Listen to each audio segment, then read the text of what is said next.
One of the big debates when it comes to punk rock is where did it start? Did it start in Britain or did it start in the US? And furthermore, which movement was more influential and what were the differences between the US and the UK punk movements? Over the years, I asked these questions to various artists and industry people. This video is a compilation from some of those interviews. These interviews were done for my documentary, What is Classic Rock? If you want to see the full documentary, the links are available below. While it was this art movement in the United States, it became something more of a youth culture, political class, screw the rich movement in the UK, which resulted in two different types of music. In the UK, it was very hard for those bands to make it in the United States because they were far too violent, far too political, far too weird, far too provocative. Meanwhile, the American bands, with the exception of the Ramones and a few others, weren't political enough and class conscious enough to make it in the UK.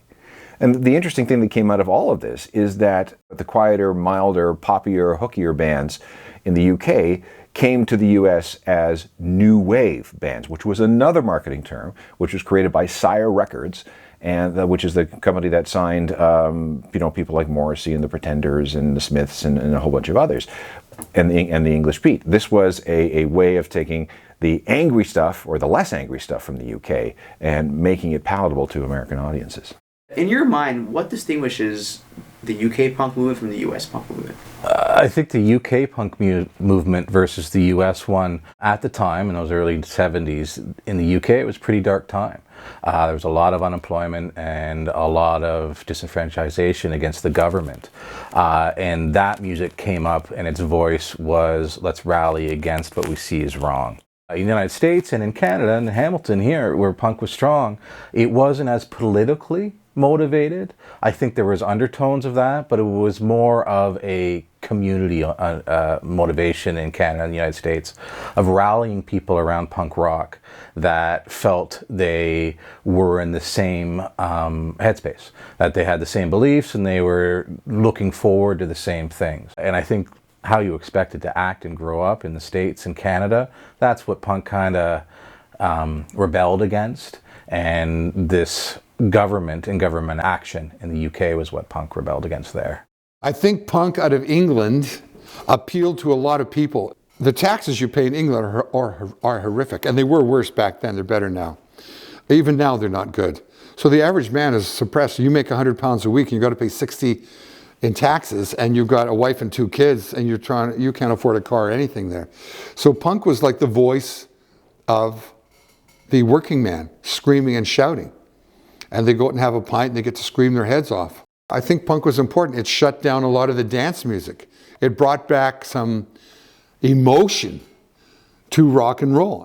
Let's be very clear that punk rock started in the United States. It started in New York mainly, around CBGB's, Mercer Art Center, Max's Kansas City, Mud Club, those kind of places, in the scuzzier parts of town.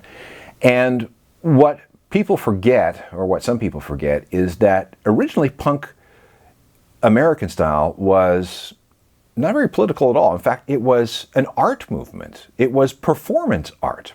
The people in the UK, the young people in the UK, saw this as a way of getting back at their betters. It became very political and very class-driven. There was definitely a different attitude in American punk and English punk. English punk was very much against society.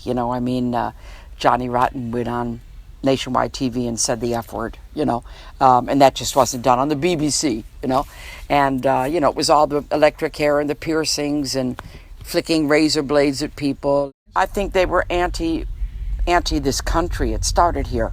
England. Yeah, the Sex Pistols and all that. So they became anti-establishment. They were angry.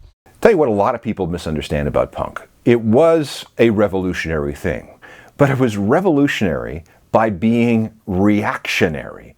What it did was strip back rock and roll to its rock and roll basics, the stuff that we used to see in the 50s and 60s. And the reason it did that is because rock up until that point, mainstream rock, had become extremely complicated and extremely hard to break into. I mean, you had virtuoso guitarists like Jimmy Page. You had prog rock bands like Yes. You had these dinosaur millionaire rock stars that had lost touch with the street like the Rolling Stones. So punk comes along which is the next generation, and says, no. We're going to just get up there and do what we want to do because we feel like it. Forget about having to learn how to play an instrument. Forget about having a good singing voice. Forget about having some kind of theatrical performance. We have something to say, and we're going to say it. And that was really all that punk really was all about. And that's what rock and roll was really all about in its early days. So again, revolutionary by being reactionary.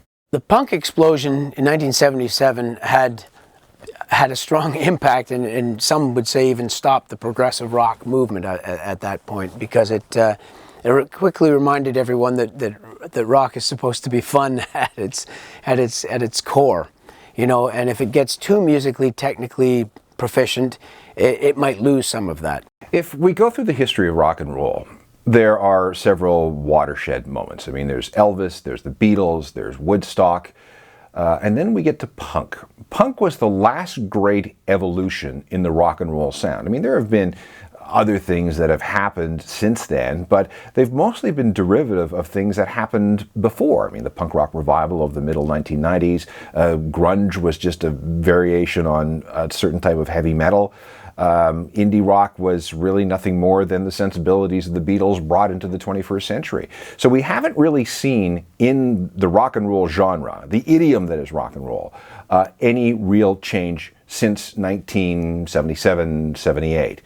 So this has brought a lot of people to the conclusion that rock is dead. It hasn't evolved in 40 years. Is that true, or are we just seeing, is rock at a stage of its evolution where we just have each generation successively rediscovering something the previous generations already knew about? I remember at the time I was kind of resisting the whole punk influence on it, but then one day this pal of mine was playing, I was over at his house and he was playing Nevermind the Bollocks, the Sex Pistols album, and suddenly the penny dropped and I got it. I felt like, oh yeah, this is what it's supposed to be at its core. It's still supposed to be fun. It's supposed to be entertainment. And you can become so technically proficient that you lose that fundamental aspect of it. When the punk scene happened, we knew what the Ramones were about. We knew what the Dictators were about. This wasn't a political statement. This was kind of like we can't play very well. We think Foreigners sucks. We think corporate rock is like nauseating, and we want to play three chords, and we love Phil Spector and the Ronettes or whatever. Or it was the Handsome Dick Manitoba and his funny view of the world through the eyes of Andy Chernoff.